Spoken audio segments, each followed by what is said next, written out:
What would you say about Kyle Walker, the England right-back? That I think he would play in any team in the world, international and at club level. When I think of his development, I look at him at Tottenham, I think that he lacked that concentration and focus, and I don't actually blame him for that, but I think when you're not subjected to that level of intensity every day, you just don't know. Once he goes to Pep Guardiola at Manchester City, his concentration and the intensity is there every single day, the expectation's so high, and then you see a different level of player.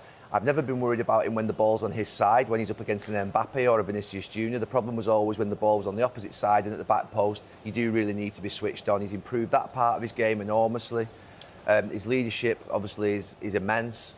And he's England's most critical defender. He's now almost like a safety valve. He almost feels to me like he's probably going a bit too far saying he's a one-man defence, but the idea that he will sort of, if you like, stop any counter-attack, get back to any sort of moment of danger, he's their safety valve. And brilliant player, and what I would say different to my career, I was pretty much on my own, and that's not being disrespectful to the competition I had against me at right back. He's had some fantastic right backs to try and compete against in this last few years, and he's held that position for a long, long time now, so he deserves massive credit, and well done to him. And whether it's Mbappe or Vinicius Junior with Manchester City, he's up for that challenge when there is somebody of that speed up against him. Roy and Ian, I want to ask you about Phil Foden, because he talks about Phil Foden there, play like he did for Manchester City. When we look at the team that we think, this is just a bit of a guesstimate, that Gareth Southgate's going to do, Foden is on the left. He's played much more centrally for City this season. De Bruyne was injured and he flourished. Will England get the most out of Foden if that is the position in which he plays? I think so. It's obviously club different dynamics at international level, at the club level, Walker's just mentioned there. But the most important thing, particularly with attacking players, and just as important as Foden, which he's done for Man City and he's matured really well, is he can affect the game. Yeah. That's what it's about. So wherever he is on that football pitch, he will affect the game. He's matured. He's showed great leadership qualities for Man City, particularly earlier in the season when they were missing some really important players. Obviously, his goal-scoring record, his form, he's matured well. He affects games, and I no doubt in my mind, wherever he plays for England, so don't get hung up about where he may start or where he may I personally wouldn't. I think he's got that football intelligence, when to drift in, when to go wide.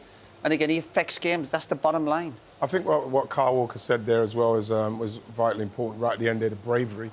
And I think when you're playing for England and you've had the season what Phil Foden's had and the kind of like his progression through Manchester City to England, he's got to be brave now. He's got to get the game by the scruff of the neck. He's got the capability. He's got that right, absolutely got it. And you know what? If it doesn't quite happen for him, then there's Cole Palmer's on the bench. That's what the great players have. They have courage, not afraid to make mistakes. And Foden has that in abundance. That's the least of his worries. Gareth Southgate would say it's not where he starts, it's where he ends, isn't it? And is that fair enough? Yeah, look, Mark, one of the things that Gareth Southgate's done, and Kyle Walker alluded to it, was that to play as you do for your club, for your country, is really difficult. Gareth's made players play better for their country than they have for their clubs. That's incredible what he's achieved in this last 5, 6, 7 years. Players could never bring their club form into country. So there's nothing to worry about for Phil Foden. He just needs to go and do what he does, and he's fine. No problems with him on the left. Let's have a look at it, because the question for Gary, and depends what your influence is, maybe what position that you play. Will he always go?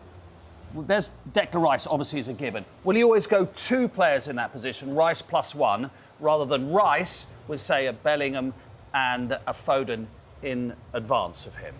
100%. He'll bring a Gallagher, a Manu, or a Wharton, or an Alexander-Arnold always in alongside Declan Rice. This idea that we're going to see Bellingham and Palmer or Bellingham and Foden in front of Rice, for me, is a non-starter. They're smirking alongside me. I'm not smirking, Gary. They're smirking. Don't smirk. You know what I mean? You are smirking. Gary wants 6 midfielders. That's what he wants. So the best... Real Madrid win the Champions League final. Bellingham plays just off the front. They have Kroos, Camavinga and Valverde in behind him. Manchester City, they have Kovacic and Rodri at times in midfield to support what they do.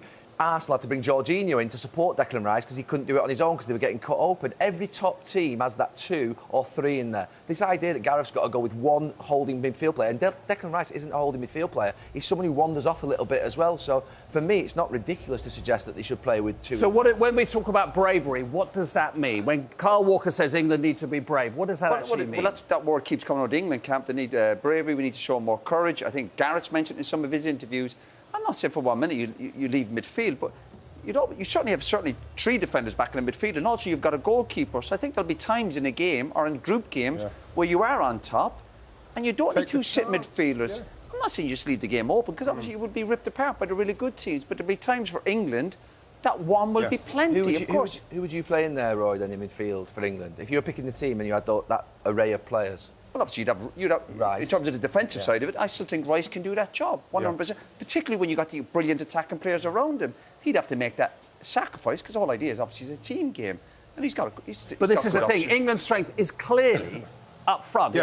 It's the forward 4, 5, 6. I'm not saying it's better, but it's as good as anybody else's, it would seem, in this competition. Yeah, but I think that, excuse me, the bravery that they're talking about is, like when people talk about Phil Foden, is getting on the ball, passing the ball into areas where you may be marked. You have to do something. You have to make something happen. That's the bravery I'm talking about. Like I would still only have one holding there and get people forward. That's the bravery I would show, because we need to try. And in 2 weeks you'll be called us naive. I want to be. We need to like score goals. That's why I'm not. That's why I'm here and not in the. That's why you've got that shirt on and I've got this one on. We are going to find out, aren't we, in the next few weeks. Thank you very much indeed, gents.